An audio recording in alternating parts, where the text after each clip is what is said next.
Doctor आशीष दीक्षित जी।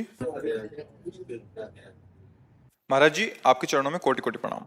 महाराज जी, मेरे जीवन में अपार संघर्ष के बाद भी आपके सानिध्य में आकर परम सुख प्राप्त हो रहा है। मैं जब से अपनी क्लिनिक के टेबल पर जाता हूं, वहां आपकी तस्वीर रखी है, मुझे बहुत आत्मबल मिल रहा है। प्रभु जी, एक चिकित्सक होने के नाते मैं पूर्ण निष्ठा से अपना कर्म कर रहा हूं और सामाजिक जीवन में मुझे बहुत सफलता भी मिल रही है। प्रभु जी, मैं केवल ईश्वर में आस्था रखकर अपने मरीजों को श्रेष्ठ लाभ देने के उद्देश्य से जीवन जीना चाहता हूं, लेकिन जीवन के कई ऐसे घटना चक्र हैं जो जीवन में निराशा प्रदान करते हैं। मन विचलित हो जाता है। प्रभु जी, मैं जिम्मेदारियों से भाग भी नहीं सकता और जिम्मेदारियों के साथ नकारात्मक निराशा, देखो निराशा तब होगी ना जब आप आशा करोगे। आशा ही परमम दुखम, नैराश्यम परमम सुखम। यही तो रहस्य नहीं समझ में आ रहा है। आशा ही परमम दुखम, नैराश्यम परमम सुखम। आशा एक राम जी से, दूजी आशा छोड़ दे। नाता एक राम जी से, दूजा नाता तोड़। बिल्कुल सरल भाषा में समझो। प्रभु की शरण में हो तो ज्यों ज्यों राखत हो, त्यों त्यों रहियत हो हे हरि। आप जैसे रख, फिर हमें दुख किस बात का? अगर हमें कोई गाली दे रहा है तो हमारे पूर्व पाप नष्ट कर रहा है। जो हमें दंड भोगना पड़ता वो कटु वचन से दूर कर रहा है। कितना बढ़िया, सुन लिया बस खत्म। वही दंड भोगना पड़ता। जो निंदा कर रहे हैं, अपमान कर रहे हैं, जैसे कोई किसी ने कहा, आप कहते हो सहो, अगर हम सहेंगे तो बढ़ता चला जाएगा, तो तुम रोक लो। तुम रोक लो। अभी तुम शुरू करोगे, जेल जाओगे, जीवन भर बंदी बन करके दुख भोगोगे। और तुम चुप रहोगे ना तो उसका कर्म उसे नष्ट कर देगा। तुम्हारे नष्ट करने की जरूरत नहीं है। अवश्य में भोक्तव्यम कृतम कर्म शुभाशुभम। वो अशुभ कर्म कर रहा है ना, तुम बचाओ अपने आप को। उसको दंड उसका कर्म दे देगा, किसी और को देने की जरूरत, तुम्हें देने की जरूरत नहीं। शांत रहो, गंभीर रहो। भगवान सबका भरण पोषण करते हैं। अपने कर्तव्य में कायरता मत रखो। जैसी परिस्थिति आवे उसमें निराश मत हो। आगे आगे बढ़ते चले जाओ। देखो ये पक्का समझो, चाहे कोई कितना भी धर्मात्मा हो, रात आएगी। रोक सकेगा? पर लाइट के द्वारा तुम अपने प्रकाश में जी सकते हो। रात पूरी तुम हटा दो, ऐसा असंभव है, पर तुम अपने कमरे में लाइट जलाकर सुखपूर्वक रात्रि के दुख से रहित हो सकते हो। ऐसे ही संसार में ये द्वंद्व छाए हुए हैं। सुख दुख, लाभ हानि, मान अपमान, निंदा स्तुति, जय पराजय, जन्म मृत्यु, ये द्वंद्व एकदम छाए हुए हैं। इसको तुम हटा नहीं सकते। तुम ज्ञान का प्रकाश करके अपने हृदय में इस अज्ञान द्वंद्वों से द्वंद्वातीत हो सकते हो। अगर अपने को सुधारने चलो तो तुम्हारे हृदय में द्वंद्व व्यापेंगे नहीं, संसार में नहीं रहेंगे। ऐसा नहीं। जो जितना अपने को बदलना चाहता है वही बदल पाया है। किसी की सामर्थ्य नहीं है कि बदल पावे। इसलिए निराशा और आशा, इन दोनों से हटो। आप चाहते हो जागतिक उन्नति, प्रभु पता नहीं आपको किस जगह पहुंचाना चाहते हैं। शायद वो अपना अंग सेवी बनाना चाहते हो, जगत में ना फंसाना चाहते हो। आपको क्या पता वो क्या देना चाहते हैं। हम लोगों की हालत यह है, जैसे एक गरीब आदमी गांव का किसी चक्रवर्ती सम्राट के समीप जाए और सम्राट प्रसन्न होकर के कहे, मांगो जी क्या चाहिए। उसे जी कहे, एक बैल है, गाय है, भैंस है, 1 साल के लिए चारा दे दीजिए और सब पूरे घर को 1 जोड़ी कपड़ा दे दीजिए और साल भर के लिए भोजन दे दीजिए। वो समझेगा बहुत कुछ मांग लिया, हिम्मत नहीं ना उसकी। अगर वो राजा के ऊपर छोड़ दे कि हम क्या मांगे साहब, आप जैसा, वो दे देगा पूरे जीवन के लिए, ले दे देगा। हमारी भूल होती है। एक बार राष्ट्रपति, उदाहरण है, एक राष्ट्रपति भारत का, एक बार स्वतंत्रता दिवस था तो तिहाड़ जेल में गए। सब कैदियों को बुलाया, बोले आज के दिन हमारा भारत स्वतंत्र हुआ था, इसलिए आज जो मांगेगा वो हम सब कुछ देंगे। कैदियों से खुले दिल से मांगो। बोले साहब हफ्ते में 2 साबुन दिए जाएं। ठीक है, लिख लो। साहब सर्दियों में जो कंबल दिया जाता है बहुत हल्का होता है, अच्छा होना चाहिए। अब जिस कोठरी में रहते हैं उसे पुतवा दिया जाए। सबने सब मांगा। वो एक बड़ा चतुर था, बाद में उठा और गया, बोले साहब जेल से मुक्त कर दीजिए। बोले इसको मुक्त, सब बोले मुझे, बोले नहीं तुमने साबुन मांगा, तुमने तुम्हें मुक्त ले। ऐसे ही है, हमारी हालत ऐसी है कि अगर भगवान भी मिल जाए ना तो इसी जेल में संसार दुख खा ले, लड़का दे दो, रुपया दे दो। हाँ हाँ, ये ये नहीं कहेगा कि मुझे जीवन मुक्त कर दो प्रभु अपनी माया से। बस हमारी हालत यही है। तो हमें चाहिए कि हम आशा प्रभु के ऊपर छोड़ दें।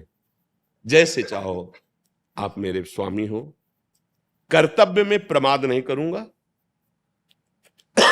धर्म विरुद्ध आचरण नहीं करूंगा, और जैसे रखोगे मुस्कुरा के रहूंगा।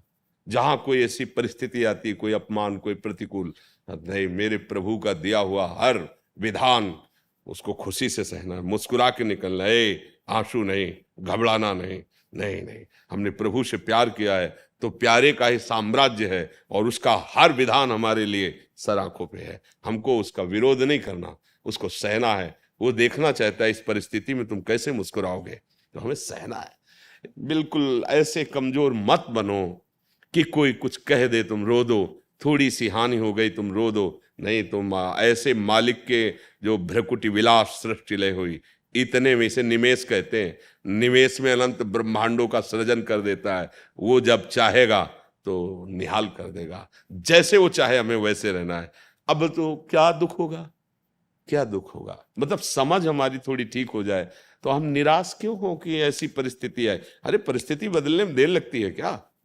आज खाने को नहीं, कल भंडारा शुरू हो जाएगा। उसको उसका खेल ऐसा है, ऐसा ही है, ऐसा ही है। ऐसी परिस्थिति थी कि भिक्षा मांगने जाए तो अब शरीर रोग से ग्रसित, मांगने जा नहीं सकते, कोई पानी देने वाला नहीं, 1 रुपया नहीं, क्योंकि संसार से किसी से मिलना जुलना नहीं था। फल फूले तो सब बात जाने दो। मिश्री है ना वृंदावन की, तो एक ब्रजवासी देते थे 250 ग्राम मिश्री 15 दिन में। तो इतना टुकड़ा अपनी श्री जी को, जो आज फूल बंगला में बैठे भोग लग रहे हैं, इतनी मिश्री का टुकड़ा 24 घंटे में।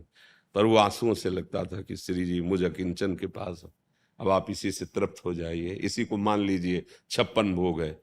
शाम के फूल मांगते थे बिहारी जी के सामने, जो डलिया लगती हैं, 4 5 10 फूल मिल जाते थे, उनकी सैया लगा के श्री जी को, श्री जी सहन करो।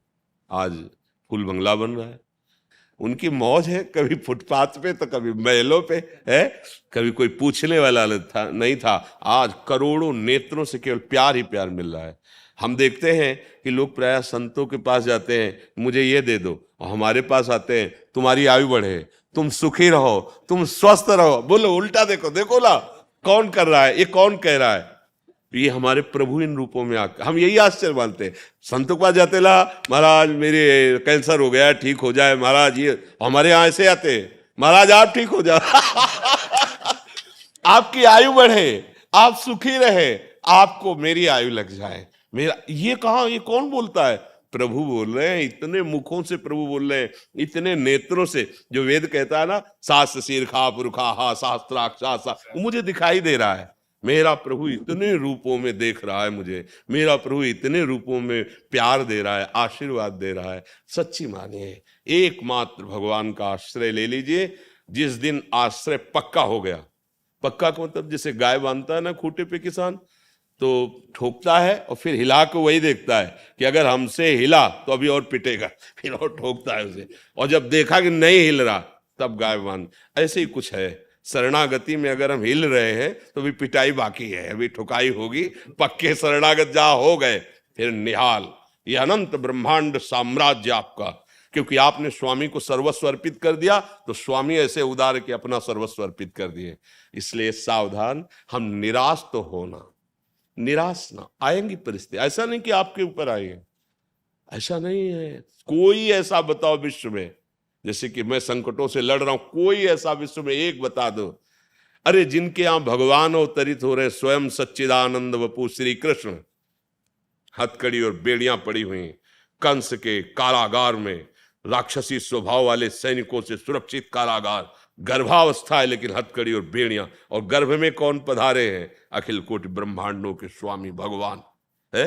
जिनके भगवान पुत्र राम रूप में अवतरित हुए, उन माता को वैधव्य, पिता का परलोक गमन, 14 वर्ष अयोध्या वासियों के आंसुओं की झड़ी विराग्नि में जलते रहे।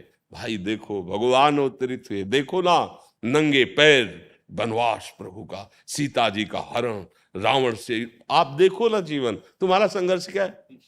अपने लोग कह देते हैं ना कि भाई हमारा बहुत संघर्ष। आपका क्या संघर्षमय जीवन है? आप घर में तो रह रहे हो, प्रभु को घर में भी रहने नहीं दिया। 14 वर्ष का वनवास सरकार को प्रिया श्री आजू के साथ, जहां फूल न चुभ जाए ऐसे चरणारविंद, वहां कंकड़ और पथरीली भूमियों में, जंगल में जहां काटे, वहां प्रभु विचरण कर रहे हैं। इसलिए धैर्य धारण कर, हम प्रभु के बच्चे हैं, हमें कभी घबराना नहीं और धर्म त्याग नहीं करना। धर्म से चलो, नाम जप करो, आप देख लोगे। हम ये नहीं कहते कि तुम्हारा पति बन जाओगे, हम ये कहते हैं कि तुम ऐसे धनी हो जाओगे कि चाह नहीं रह जाएगी। सबसे बड़ा धनी कौन? जिसकी चाह ही नहीं है। नहीं तो कोई 1 लाख की मांग करता, कोई 1 करोड़ की मांग करता, कोई 1 अरब की मांग करता, तो सबसे बड़ा भिखारी कौन हुआ? 1 अरब वाला हुआ ना। वो कहते हैं 1 रुपया वाला, जो 1 रुपया मांग रहा है ना, बोले बड़े भिखारी है। नहीं नहीं, भिखारी वो तो छोटे हैं, आप बड़े भिखारी हो।